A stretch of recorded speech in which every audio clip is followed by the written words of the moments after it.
Stevie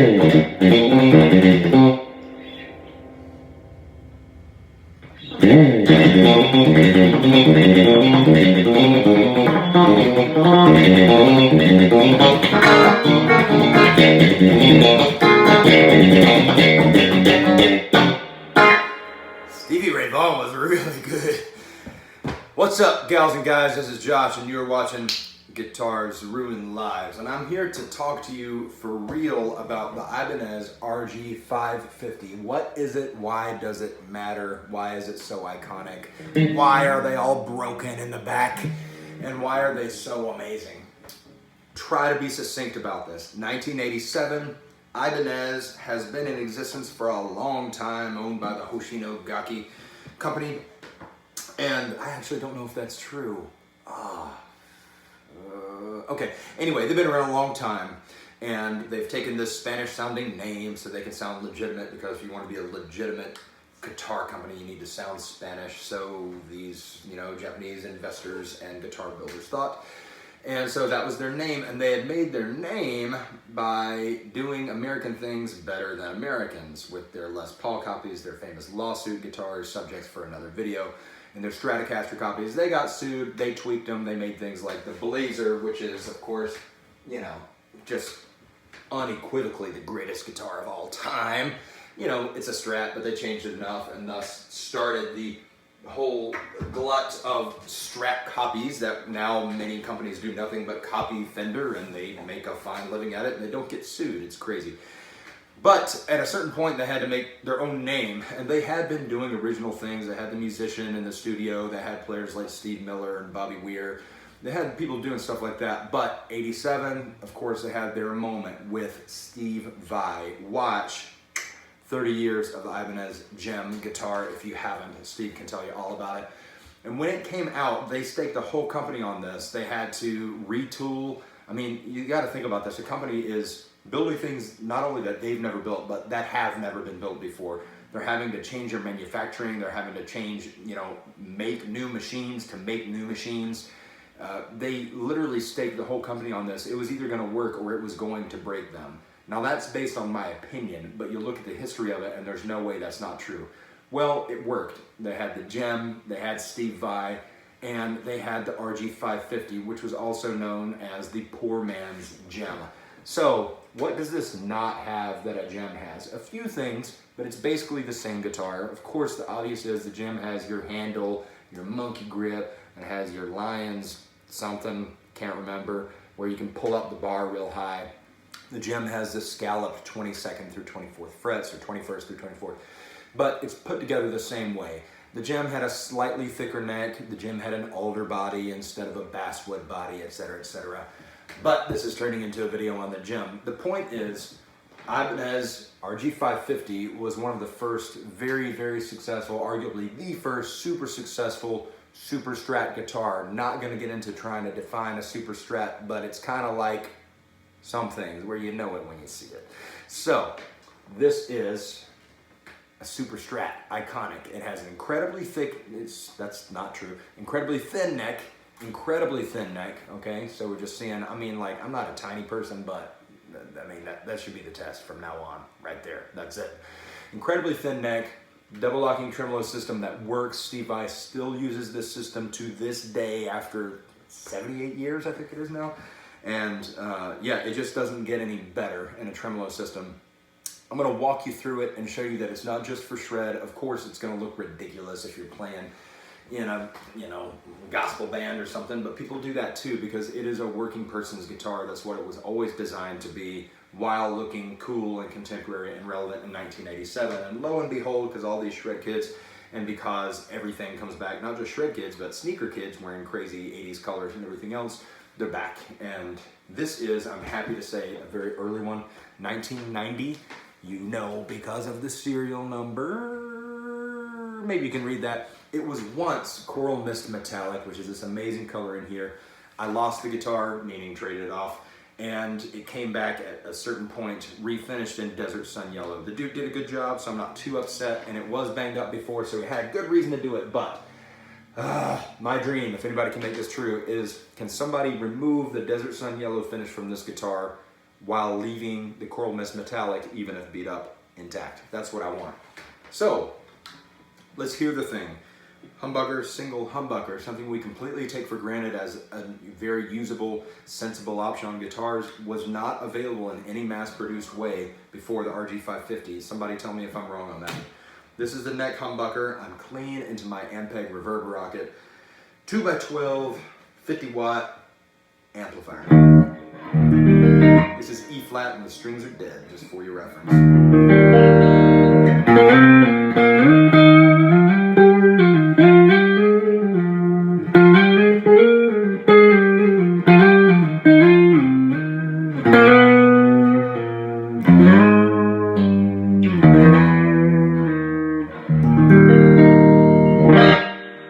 It's a humbucker. It's a neck humbucker. It sounds a little more open than maybe a Les Paul would for a million reasons. One of which is we have 24 frets, so the pickup is not here where the string sounds more like oh. It's closer to here where the string sounds more like E. So you get a little more nasal, slightly less boomy tone. It's also a crazy thin neck, a tremolo system, a million reasons it sounds different, but the point is it can get you in the vicinity of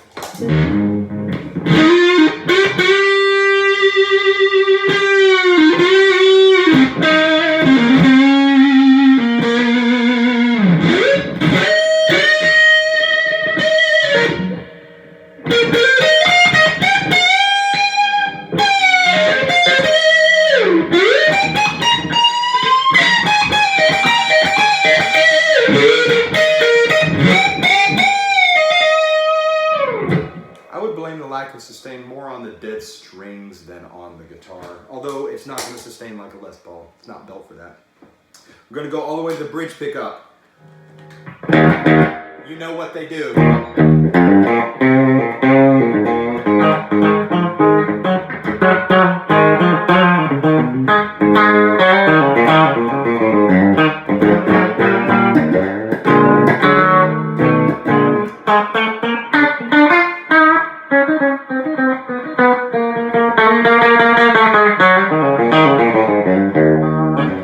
Pretty hot bridge pickup, not crazy, still not a ceramic magnet as far as I know, but test me on that. And not too dissimilar than what John Scofield would use. He uses Super 70s pickups in his bridge. They're super hot, and he gets that, you know, I don't know how John Scofield does things.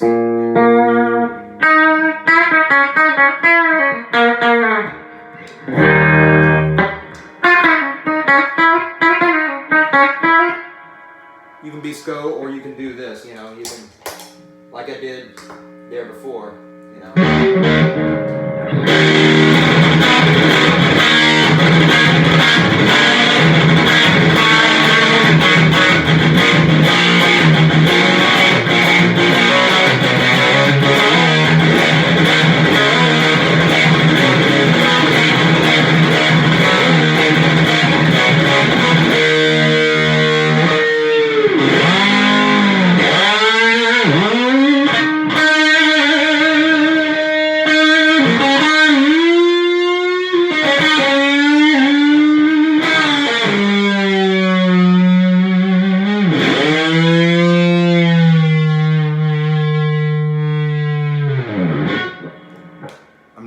Squeals and dive bombs, all that stuff. I've got to work on that. Okay, here's where the guitar is actually interesting. First off, as you've heard, it can sound all kinds of ways. This is totally stock, 100%, and the pickups are pretty flexible. Are there more boutique, subtle pickups out there? Of course there are, but they're really good. DiMarzio built them for Ibanez. They're good. Now here's what sounds really great. I'm going to do the Sweet Home Alabama thing just to show you that it can.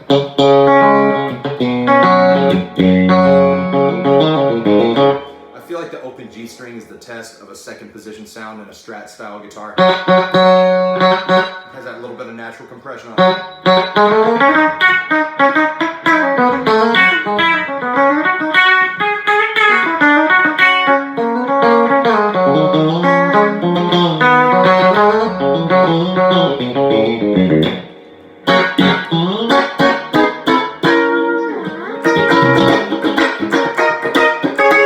That's where you get the wedding band thing. That's where you get the versatile thing. That's where it can be a Stratocaster.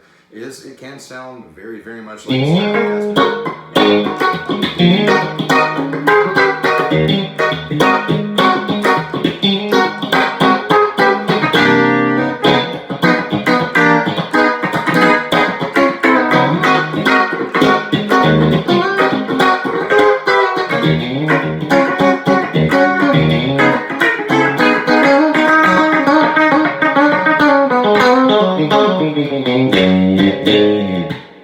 We have the middle pickup, the underrated middle pickup. To compare position 2, position 3.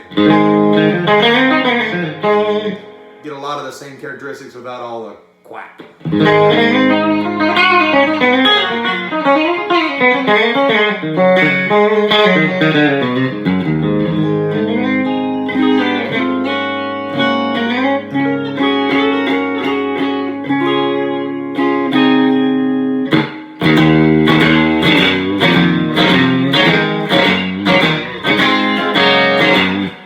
Sound huge like Stevie Ray for a few reasons, but you get the idea. Stevie Ray did it on the middle pickup. You could do it on the middle pickup with an RG550. Finally, John Mayer. So what are these actually doing? I don't know, but I know it engages the middle pickup and some iteration of whichever humbucker you're going for. Of course, in position 4, we're talking about the neck humbucker. I can't remember if it actually splits one coil or taps one. It doesn't tap. It might split one coil, do this. It might be this like in parallel with this. I think it might be what it actually is. But there, of course, is where we get the Mayer thing.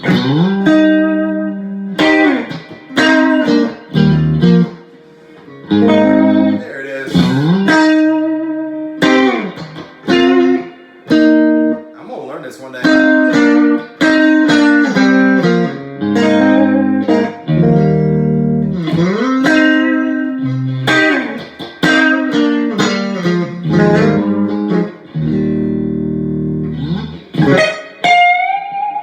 Now there you're going to get some harshness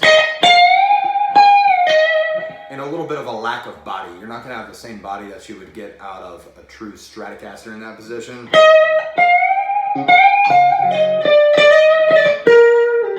You're going to get a little bit of harsh, high, tippy-top harmonics that aren't the most pleasant, but you know, we got to tone down.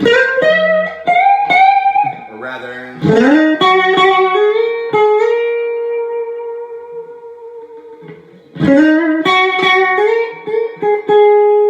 I'm tuned down a half step, so really.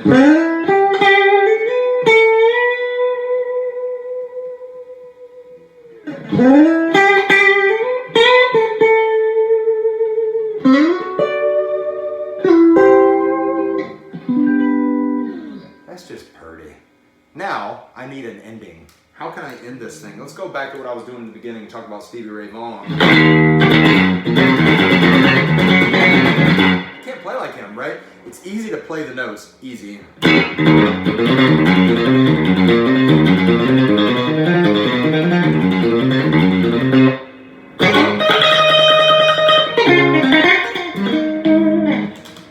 It's still not easy, but to play it like him, he actually was hitting all of them.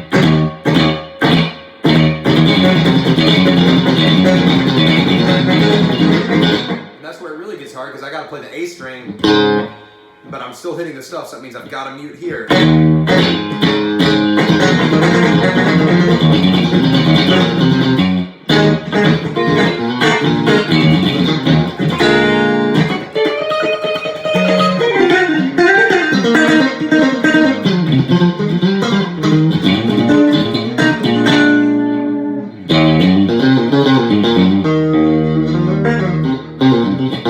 Somewhere that I accidentally went to the 4th position, which is why I got that sweeter, more Mayery sound.